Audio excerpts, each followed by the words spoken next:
Olá, pessoal. Boa noite. Meu nome é Fabiana.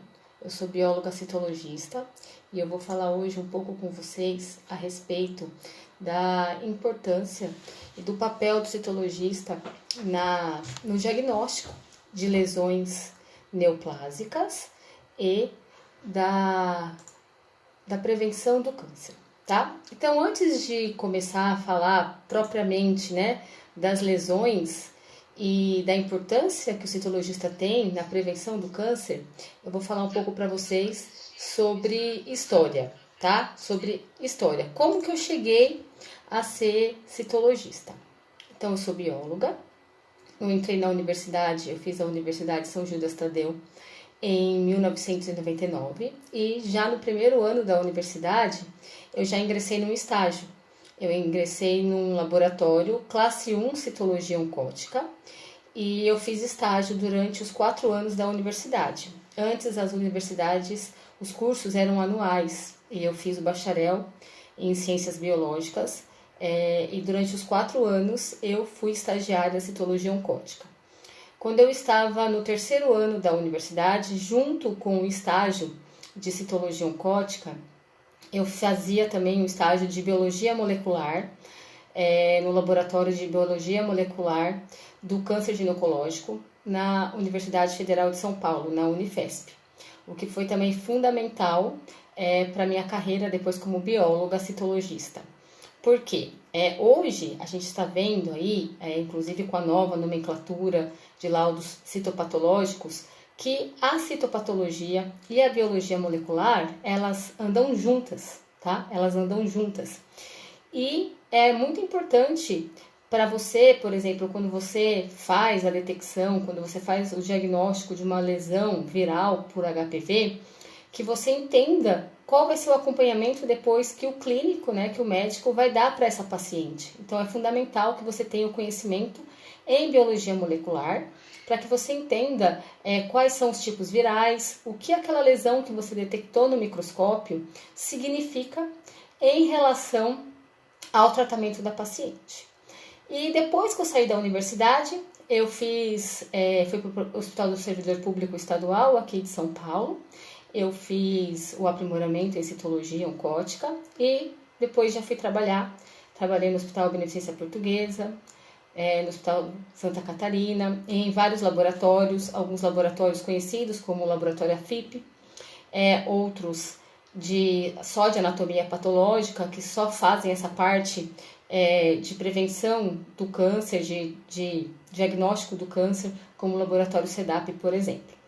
Em 2014, surgiu a oportunidade de eu me tornar professora, e aí eu tentei casar os dois, ser citologista e ser professora, mas a docência, ela exige muito, e eu encontrei na docência um campo para instruir e para ajudar futuros citologistas, e eu me apaixonei pela área, e eu deixei o laboratório para ser só professora. Hoje eu tenho CR bioativo ainda, eu não faço mais rotina citológica, eu faço apenas algumas revisões de caso e a pedido de alguns colegas, mas a rotina é a rotina de ser professora.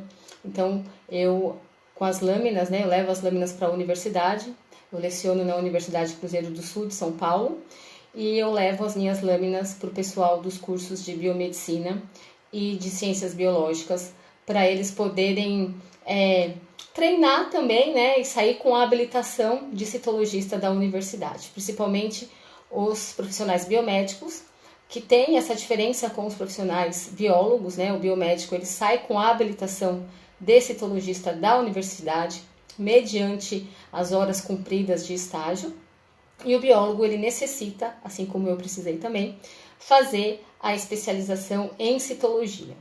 Então, para quem quer trabalhar na área de citologia, fazer o diagnóstico de câncer, eu dou uma dica: façam estágio desde o início da universidade. Não deixem para se dar conta da área que você quer atuar no final. Eu sei que é difícil, mas se vocês querem trabalhar com o diagnóstico do câncer, uma dica que eu dou: procurem o estágio logo no início. Não se prendam à questão do estágio obrigatório. Procurem conhecimento, procurem a habilidade de mover um microscópio. A microscopia não é algo fácil, não é algo fácil. Então você tem que ter essa habilidade quando você estiver se formando para você poder ser um bom profissional. Por quê, gente? O que o citologista faz? O citologista, ele pega e detecta, ele faz a detecção de alterações morfológicas sutis que levam ao diagnóstico de lesões neoplásicas. Então, quando o indivíduo ele tem uma lesão neoplásica, que a gente fala que é uma lesão pré-câncer, né? A célula desse indivíduo vai te mostrar, vai falar para você que ela está doente. Então você vai ver alterações nucleares, alterações citoplasmáticas que vão te dizer que ali existe uma alteração neoplásica. E essa detecção precoce dessa alteração neoplásica é fundamental para que o indivíduo não chegue a um câncer invasor, tá? Porque o câncer invasor, o que é? O câncer invasor você tem ali a lesão, né, a carcinogênese, chegando a outro tecido que não é o epitelial, por exemplo, o tecido conjuntivo. E aí fica mais difícil de você ter a cura do indivíduo, fica mais difícil esse indivíduo se livrar do câncer. Então é fundamental que o citologista, o trabalho do citologista é fundamental para a detecção dessas lesões neoplásicas e para a prevenção do câncer, principalmente o câncer invasivo, que é metastático, tá bom? Então é isso que eu tenho de dica para quem quer ser um profissional citologista. Não deixem a citologia, se você quer ser citologista, não deixe a citologia, não deixe para aprender citologia no último ano da universidade, quando você é obrigado a fazer o estágio. É pouco tempo. É pouco tempo. Eu fiz estágio desde o primeiro ano da universidade. Eu entrei na universidade, como eu já disse, meu curso era anual. Em agosto, eu entrei no estágio de citologia. E eu só saí, aliás, eu não saí, né? Eu fiquei como estagiária aos 4 anos da universidade. Depois eu trabalhei mais 2 anos neste laboratório. E lá eu aprendi tudo e mais um pouco de citologia. Por quê? Enquanto você é estudante, você tem uma gama de oportunidade. Mesmo que hoje sejam tempos difíceis, a gente está vivendo essa pandemia, tá difícil ir para o laboratório, tá difícil até dos profissionais que atuam na área fazer citologia porque não está havendo exame, né? As pessoas não estão indo colher exame, então a gente acaba não tendo lâmina para fazer. Mas, se você tiver a oportunidade de fazer estágio desde o início, faça. Faça, principalmente se você quer ser citologista. Se você quer ser citologista. Pessoal, a citologia não tem máquina. A citologia não tem caso controle. A citologia não tem robô, não tem computador. É você, o microscópio, o núcleo e o citoplasma. Mais ninguém. Você sentado ali no seu microscópio, observando as células e as lesões celulares que existem, para você dizer se um paciente tem ou não uma lesão neoplásica. Então é muito importante que você tenha essa bagagem, essa memória fotográfica das alterações celulares antes do último ano da universidade. Não deixem para o último ano da universidade. Em relação a aprender, né, a conseguir observar ali naquela lâmina, naquele esfregaço, o que você tem, se é inflamatório, se é neoplásico, quanto tempo que demora isso? No mínimo 2 anos. Para você ter firmeza, para dizer com certeza se você tem ali uma lesão neoplásica ou não, se você tem um câncer em curso ou não, no mínimo 2 anos de muita microscopia, mas é muita mesmo.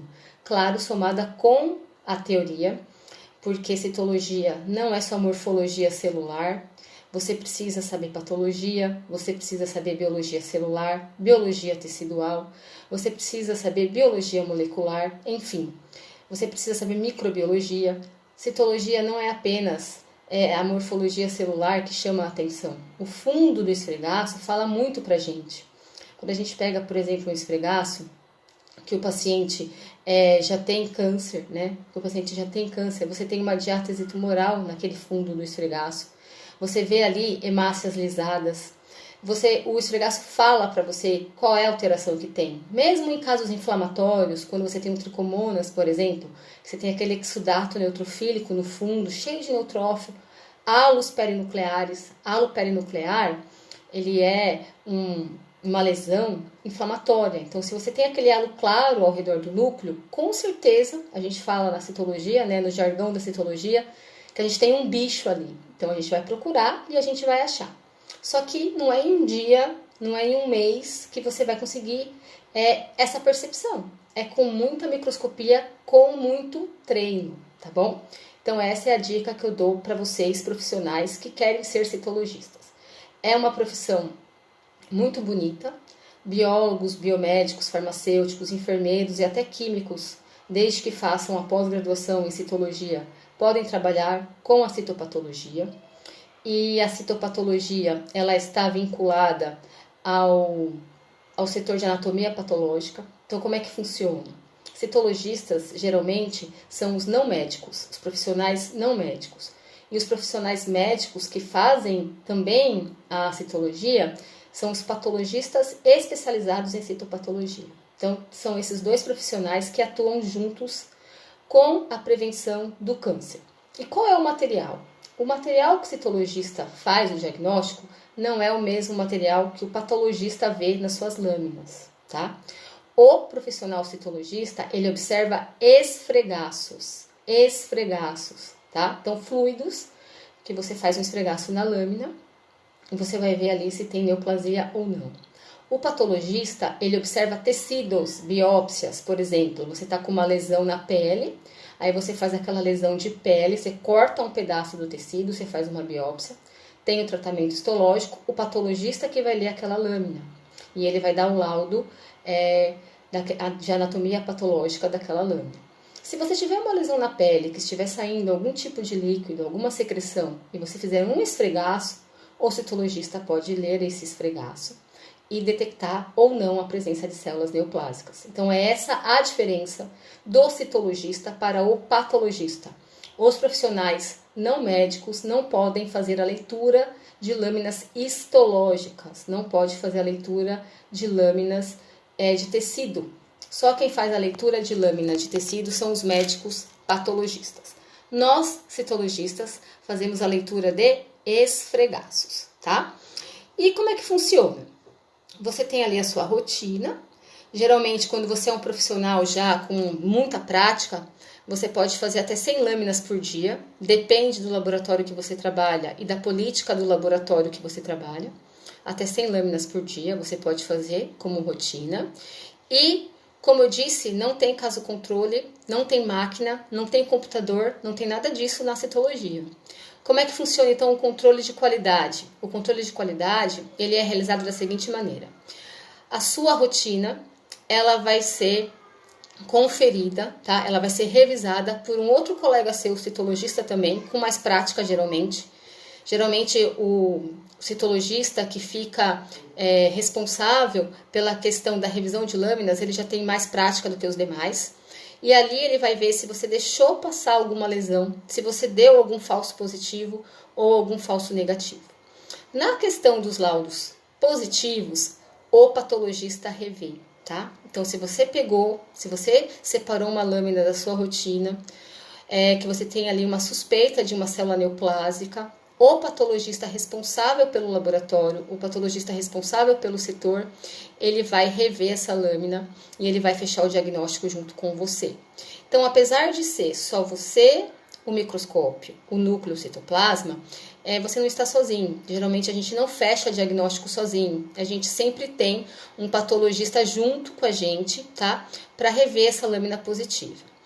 E na questão de assinatura de laudos. O citologista, ele pode assinar laudos, tá? Principalmente os laudos que são negativos, ou seja, inflamatórios, inflamação específica ou inespecífica. Porque, por exemplo, no caso da citologia cérvico-vaginal, a mulher tem um ciclo menstrual, tá? E durante o ciclo menstrual, dependendo da fase do ciclo, essa mulher, ela pode ter a presença de neutrófilos nessa lâmina, de estiócitos, né? A gente chama os macrófagos, no caso do trato genital feminino, de estiócitos.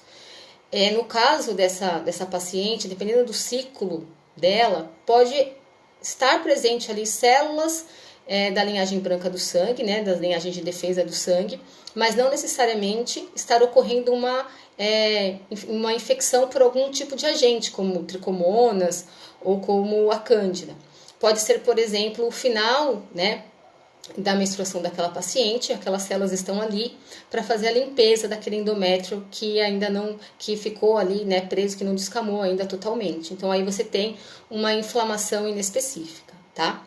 Então o citologista, ele pode assinar esses laudos e também pode assinar o laudo positivo, mas geralmente o laudo positivo para células neoplásicas vem também com a assinatura do patologista responsável. Tá bom? Então, esses são alguns detalhes da questão do que é ser citologista, antes de entrar propriamente nas lesões, que eu vou falar um pouco das lesões para vocês.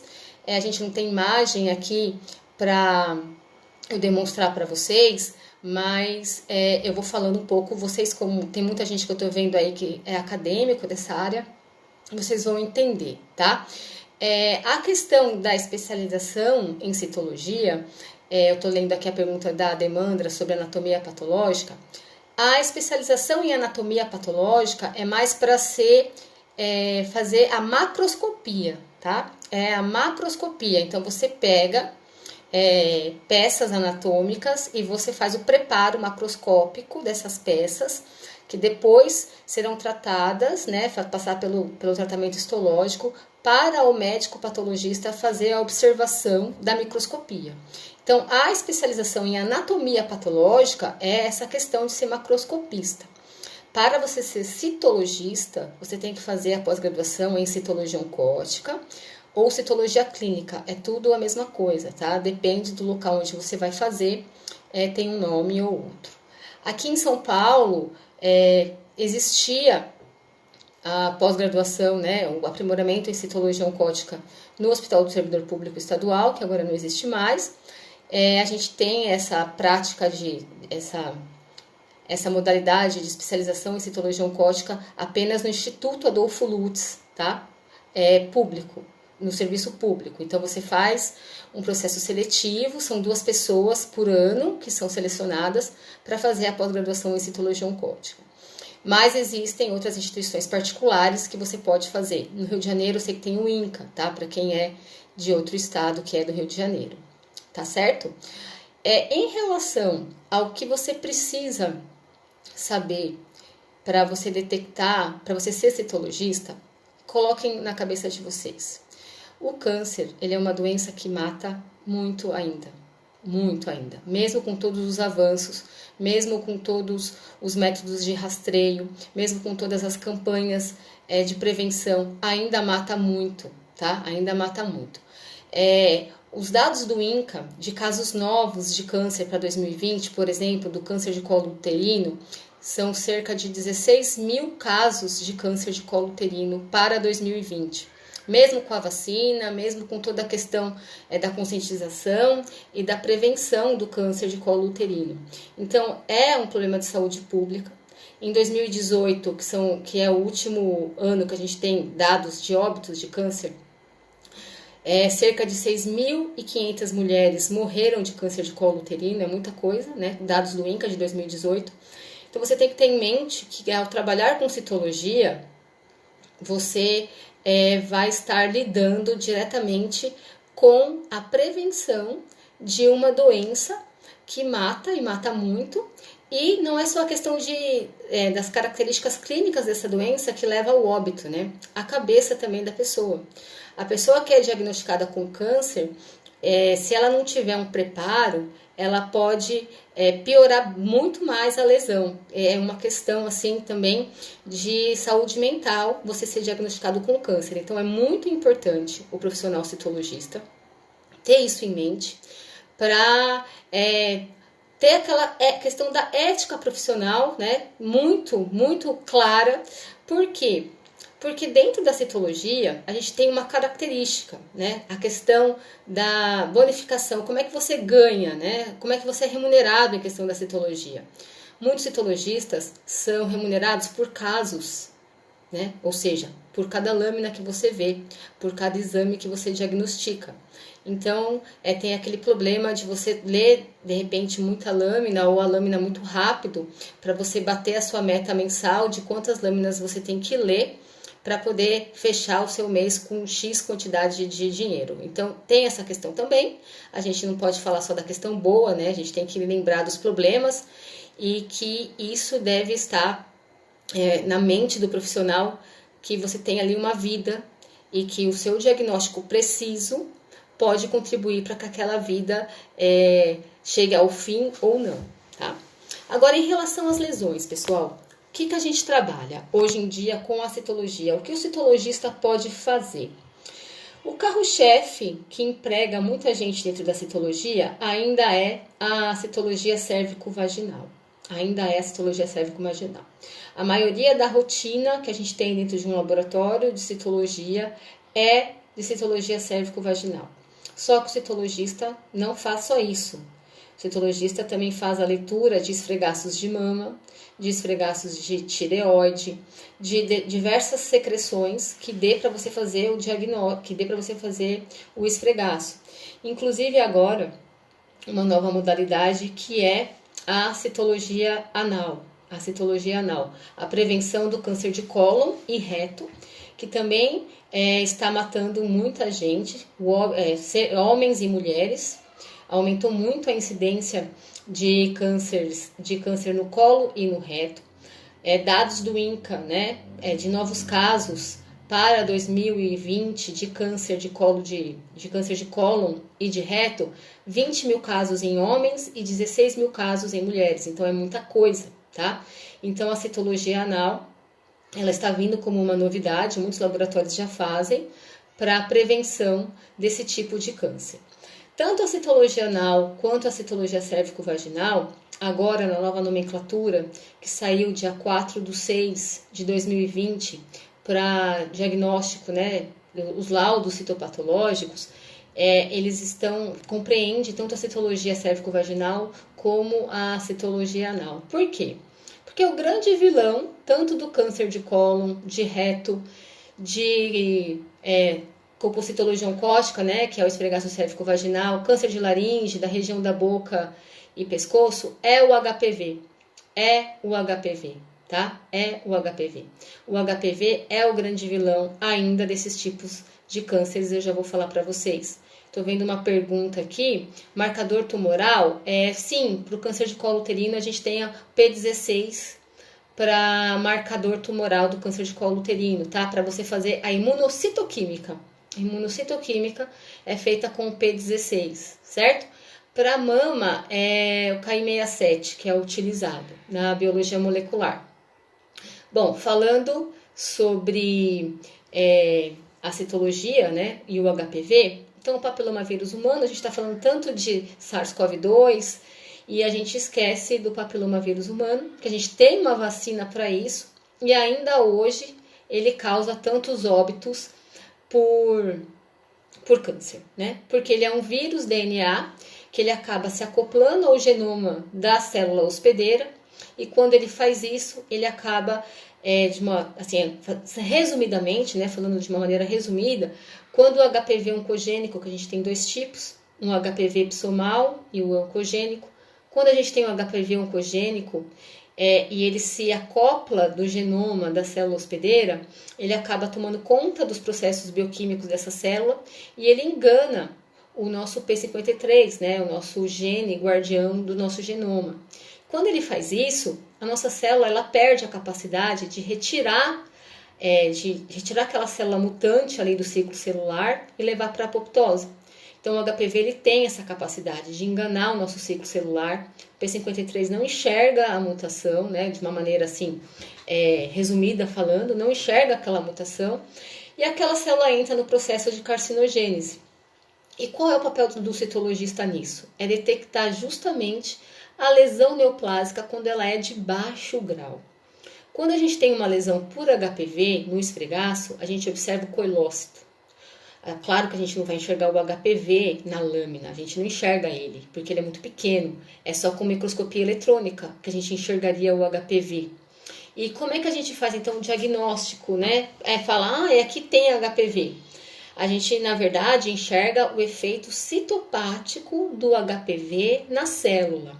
Quando o HPV entra na célula, ele vai ter que desenvolver o seu ciclo de vida ali, né? Dentro daquela célula para gerar partículas filhas, para infectar as células vizinhas que estão sadias. O que ele faz? Ele quebra o citoesqueleto da célula. Quando ele quebra o citoesqueleto da célula, por causa da expressão de proteínas como a E4, por exemplo, o HPV ele produz uma proteína que a gente chama de E4. Essa proteína quebra o citoesqueleto celular para liberar justamente as suas partículas filhas para o meio exterior da célula. E é esse buraco feito, né, buraco assim entre aspas, para que vocês entendam que o coilócito, né, ele significa isso. Esse buraco que o HPV deixa no citoplasma, porque ele acabou com todas as proteínas do citoesqueleto, os microtúbulos, microfilamentos e filamentos intermediários, este buraco que ele deixa na célula, que a gente enxerga no microscópio. E aí a gente sabe que ali tem um coilócito. A gente sabe que aquilo ali é uma lesão neoplásica de baixo grau, tá? É uma lesão, no caso do cérvico-vaginal, lesão intraepitelial escamosa de baixo grau. Então, aquela paciente, se você não fizer nada ali, se você não passar isso para o clínico, para o ginecologista dela, ela pode progredir sim para uma lesão cancerígena. Ela pode desenvolver o carcinoma epidermoide de colo uterino. Então, essa é a importância do citologista na leitura de esfregaços. Essa é a importância da realização do preventivo da mulher, né, no caso da colpocitologia oncótica. Essa é a importância dos exames preventivos. Você detectar a lesão neoplásica ainda, antes que ela se torne um câncer, um carcinoma in situ ou um carcinoma invasor. E qual que é a diferença de tudo isso? Como é que a gente faz a graduação de tudo isso? Através das alterações celulares. Então, alteração celular de baixo grau, a gente vê o que na lâmina? O coilócito, a gente pode ver um hipercromatismo, porque devido à ação viral e o início do processo neoplásico, você tem uma alteração na cromatina, então o núcleo, ele não vai ficar o núcleo bonitinho daquelas células de livro que a gente vê, né, das células normais. Você vai ter uma alteração já ali, uma cariomegalia, que é o aumento do núcleo, um hipercromatismo, você vai ter o próprio coilócito, que é o principal indício de uma lesão de baixo grau, tá? E além disso, quando você tem o progresso dessa lesão para as lesões de alto grau, aí você vai começar a ter uma modificação assim mais marcante, principalmente do núcleo. E eu sempre falo para os meus alunos que a principal característica de malignidade que a gente encontra no esfregaço cérvico-vaginal e nos demais também, no de mama, no de tireoide, todos eles. A principal característica de malignidade que a gente encontra num esfregaço, quando a gente está procurando se ali tem câncer ou não, é a membrana nuclear irregular. Membrana nuclear irregular é um sinal assim certeiro de que ali tem um carcinoma, tem um processo carcinogênico em curso, tá? Então, se você tem ali membrana nuclear irregular, se você tem ali aquele núcleo hipercromático, se você tem aquele núcleo que parece uma ameba, sabe a ameba? Os movimentos pseudópticos de uma ameba, ela não fica toda estrelada. Então, se você tem um núcleo ali parecido com uma ameba, se você tem uma membrana nuclear irregular, ali sim você vai ver que tem uma alteração de carcinogênese em curso. E esse câncer ele pode ser in situ, quando ele ainda está no epitélio, ainda está preso ao epitélio, ou invasor, tá? Pela nova nomenclatura do INCA, a gente não dá mais essa questão que foi passada pelo INCA no dia 4 de junho, a questão do carcinoma invasor, que a gente dava antes, a gente não faz mais, né? Porque tinha o carcinoma microinvasor e o carcinoma invasor, e você tinha que fazer a graduação disso, se era microinvasor ou invasor. Isso é muito complicado fazer, é muito complicado você fazer essa graduação de invasão com esfregaço. Isso é mais uma questão de histologia mesmo. Então, na histologia, você consegue ver se houve invasão nitidamente. Na citologia é muito complicado. Você tem que contar muito com fundo de esfregaço, com hemácias lisadas, com a diátese tumoral, debris celulares. e é muito complicado você falar aqui tem uma microinvasão ou é uma invasão. Isso é mais uma questão mesmo da histologia. Então, o que ficou, né, nessa nova nomenclatura? A questão do carcinoma in situ e a questão dos carcinomas extrauterinos, que a gente também pode pegar, falando especificamente da citologia cérvico-vaginal. Por exemplo, carcinoma de ovário. Você pode pegar um câncer de ovário através do esfregaço cérvico-vaginal. Como? Gente, vamos pensar. No processo de ovulação. No processo de ovulação, o ovócito ele é captado pelas tubas, certo? E aí ele é fecundado e ele acaba indo para onde? Ele acaba indo parar no útero, onde ocorre a nidação e a gravidez, certo? Se você tem uma célula cancerosa dentro do seu ovário, essa célula ela perde a adesão celular dela. Ela perdeu a adesão do celular, ela está lá vagando. Ela é captada pela tuba e ela acaba chegando no útero. E você pode chegar também, essa célula pode acabar chegando na vagina e você faz ali uma coleta sem querer, né? Foi lá, a paciente foi fazer a coleta preventivo dela de câncer ginecológico, de câncer de colo uterino, e de repente você vê ali uma célula que tá meio estranha, ela não parece ser do epitélio cérvico-vaginal, ela não parece ser glandular, endocervical, nem endometrial, tá muito esquisita. Aí você vai pesquisar de onde que é essa célula? Do ovário. Então você pode sim detectar cânceres extrauterinos através, por exemplo, do esfregaço cérvico-vaginal. Então é muito importante que além do conhecimento da nomenclatura e da questão dos cânceres possíveis de colo uterino, você entenda também que você pode encontrar ali naquele esfregaço cânceres provenientes de outra região do trato genital feminino, como por exemplo o ovário, né, que é do trato reprodutor feminino, que é o ovário. Em relação ao trato genital feminino, a gente não tem só células epiteliais, então a gente não tem só carcinoma no células epiteliais escamosas, né, da cervix uterina sendo observada. A gente não tem só o carcinoma ali. A gente também tem células epiteliais glandulares, tá?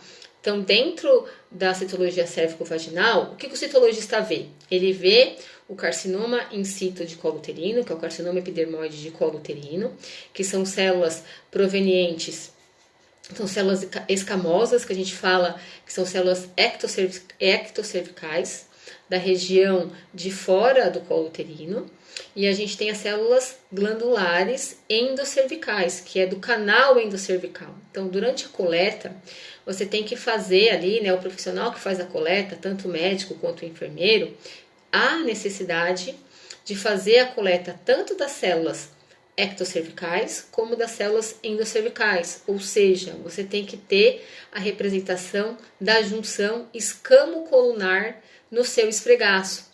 Não adianta você fazer só a coleta da região ectocervical do esfregaço, porque você vai estar fazendo só a microbiota e análise das células ectocervicais. E as células endocervicais? E o canal endocervical? Será que tem alguma alteração ali, que são as alterações glandulares? E isso é um grande problema que a gente tem hoje. O índice de carcinoma do colo uterino é muito maior do que o de adenocarcinoma do colo uterino, por questões óbvias, porque não coletam. Não tem coleta endocervical. Se você não tem coleta endocervical, você vai achar o câncer? Não, claro que não. Então você precisa ter a representação da junção escamo-colunar, ou seja, células ectocervicais, células endocervicais no seu esfregaço, para que você possa fazer a prevenção de lesões glandulares, igual a gente faz a prevenção de lesões das células ectocervicais, né, da região ectocervical do colo uterino, da região de fora. E devido a essa problemática da dificuldade de não haver, né, a representação da junção escamo-colunar, é que a gente tem essa diferença na relação do número de casos de carcinoma epidermoide do colo uterino e de adenocarcinoma do colo uterino. Não é que tem menos. A gente não pode levar em consideração que existe menos adenocarcinoma. A questão do menor número de adenocarcinoma é porque poucas vezes nas lâminas a gente tem a representação da JEC, que é a junção escamocolunar. Se você não tem representação da JEC, claro que você não vai achar o câncer, né? Óbvio. Então essa é uma questão também que o citologista tem que se preocupar com a questão da coleta, tá? Muitas vezes falar com o pessoal, claro, nem sempre a gente tem essa facilidade, mas quando tiver, fazer, né, conversar com quem faz a coleta, explicar como é que é feita a coleta, explicar a importância da coleta da junção escamocolunar, por que o profissional tem sim que procurar ali o colo da paciente com espéculo e fazer a coleta daquela região que é fundamental para a prevenção do câncer de colo uterino. Porque sem observação das células glandulares, a gente não consegue fazer a prevenção total do câncer de colo uterino. A gente precisa muito da representação da JEC para poder fazer a prevenção do câncer de colo uterino, do adenocarcinoma de colo uterino, tá? Então, para quem não está acostumado com esses termos, endocervical, ectocervical, pessoal, é assim. Na patologia, a gente tem alguns termos diferentes do que a gente aprende na universidade. Para mim, inclusive, foi um choque, né? Porque no primeiro ano da universidade, geralmente a gente tem biologia celular e tecidual. No meu tempo, que eu já sou velhinha, chamava citologia, histologia e embriologia. Era outro nome, mas é a mesma coisa. E aí eu via lá epitélio plano estratificado e epitélio glandular. Aí eu fui pro laboratório, células escamosas. Achava estranho aquilo. E aí a gente tem que ligar o Lé com o CRE, né? Para entender que a gente tem essa questão dos termos, dos jargões que a gente utiliza dentro da patologia, dentro da citologia. E isso é muito importante agora com a questão da nova nomenclatura do INCA, que tentou unificar isso. Por quê?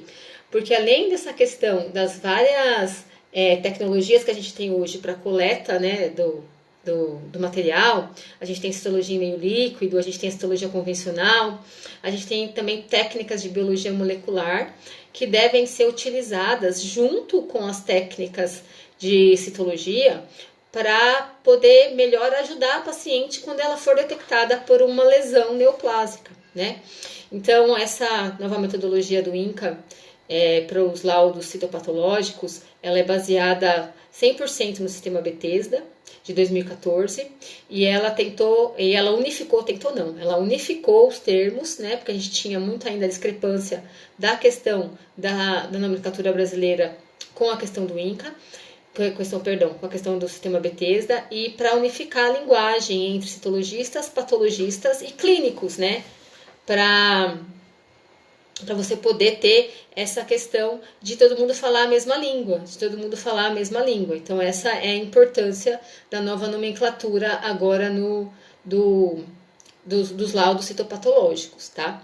Agora, voltando aos termos das lesões, as lesões, quando a gente vai trabalhar, a gente vai aprender a questão das lesões neoplásicas, a gente tem uma característica, né? A gente fala que são os critérios de malignidade.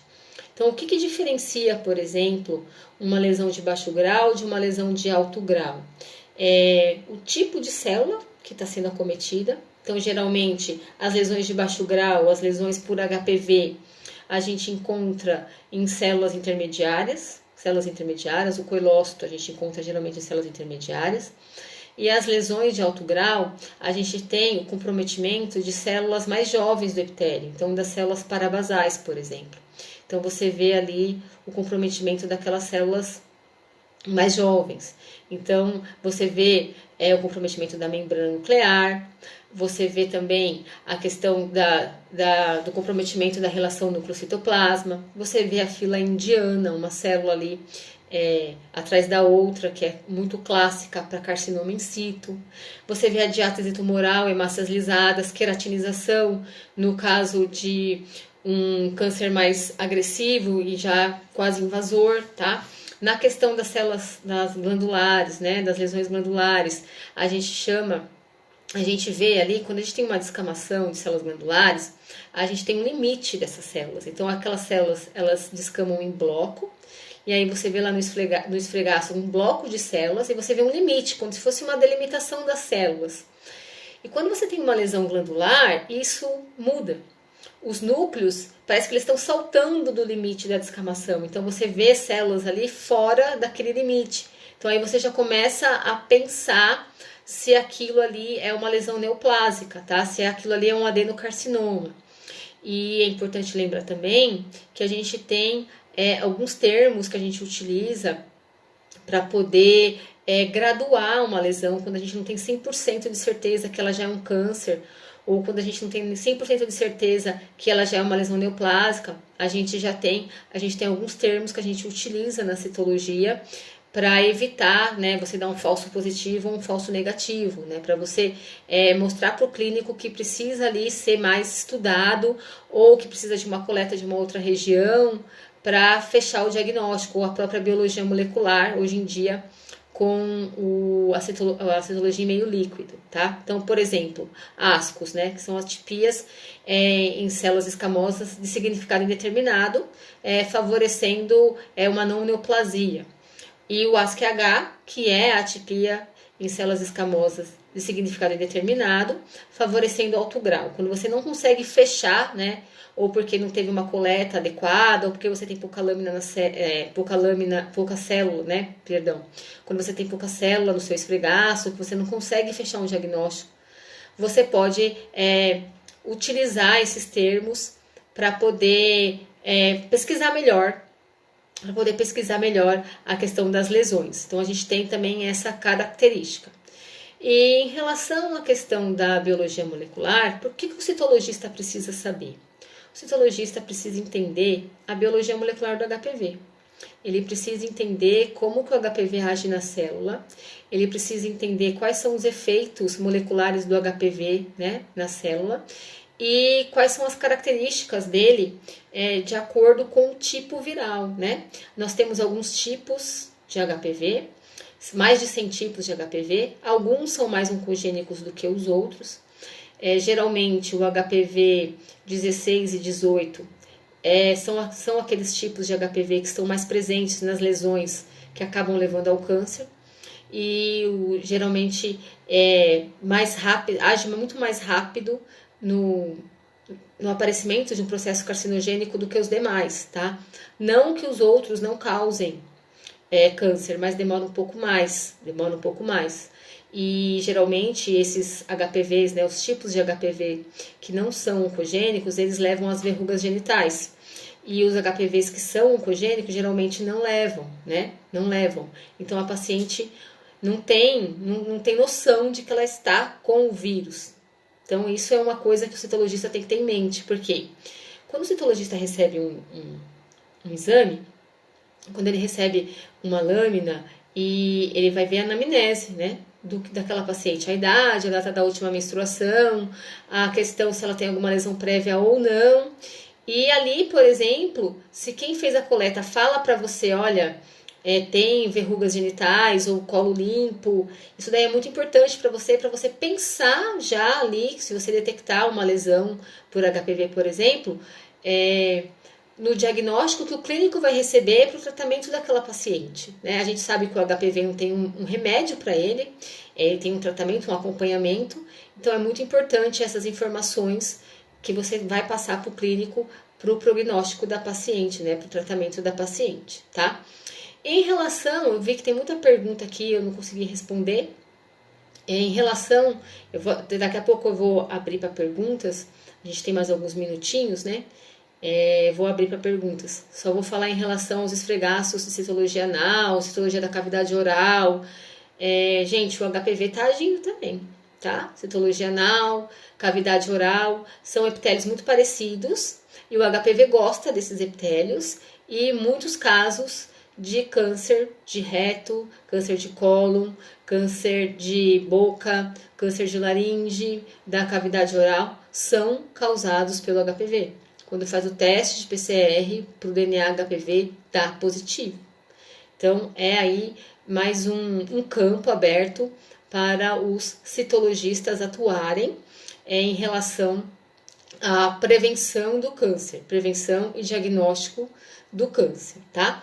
Se vocês quiserem fazer perguntas, pode fazer aí que eu vou começar a ler e respondo para vocês. A gente tem mais uns 15 minutinhos antes do Instagram fechar a live, né?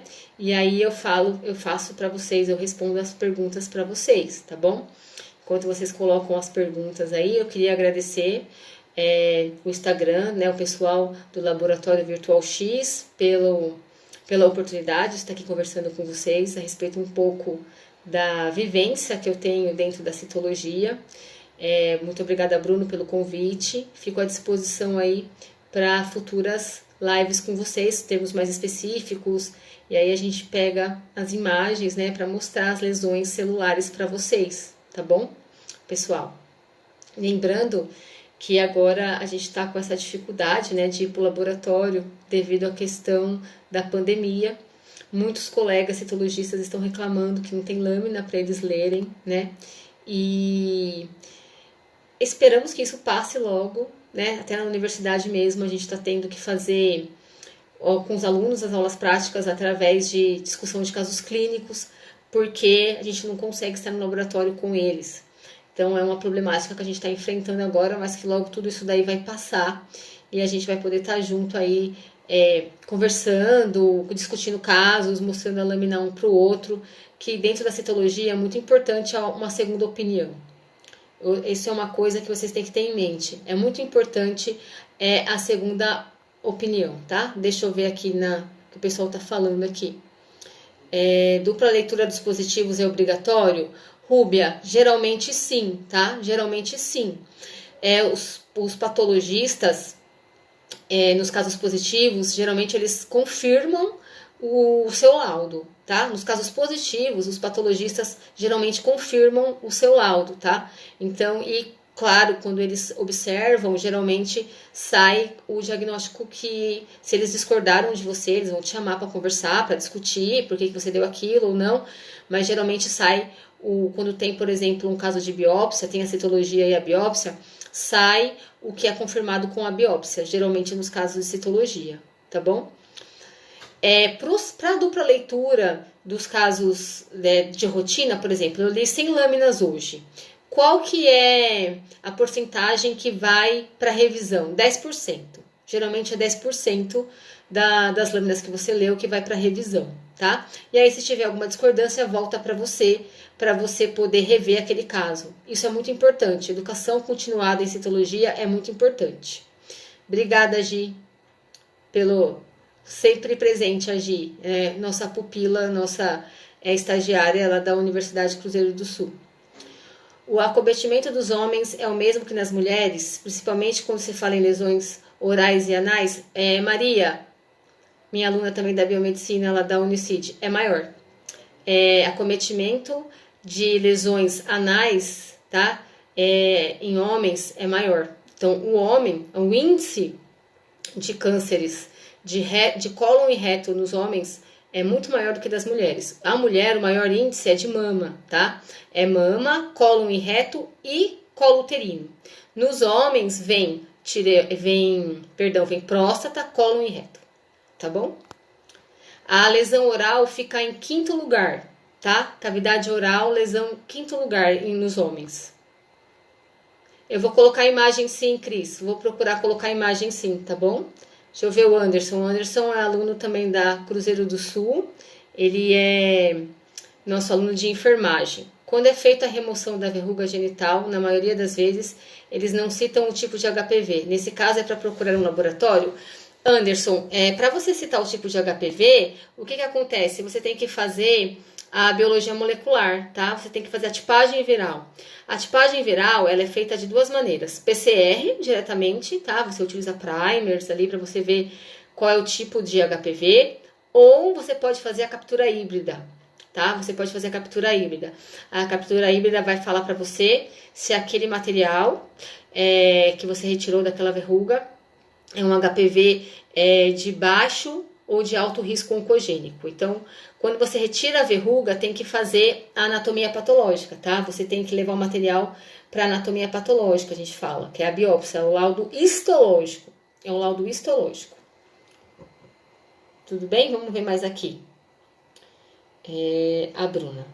Então, se o laudo sai com presença de anormalidade em células epiteliais escamosas de significado indeterminado, é porque a coleta não foi bem realizada?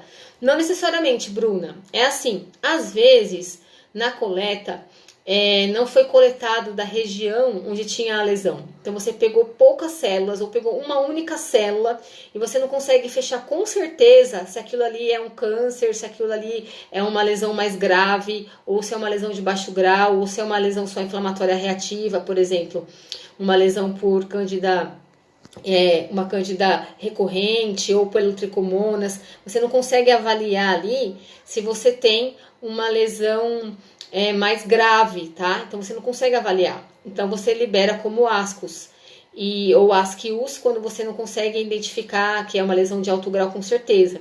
Não necessariamente foi uma coleta mal realizada. Você pode ter a presença de células endocervicais, mas a presença de células com lesão não te dá confiança para colocar lá. É uma lesão de baixo grau, é uma lesão de alto grau, ou é uma lesão inflamatória, não tem nada aqui.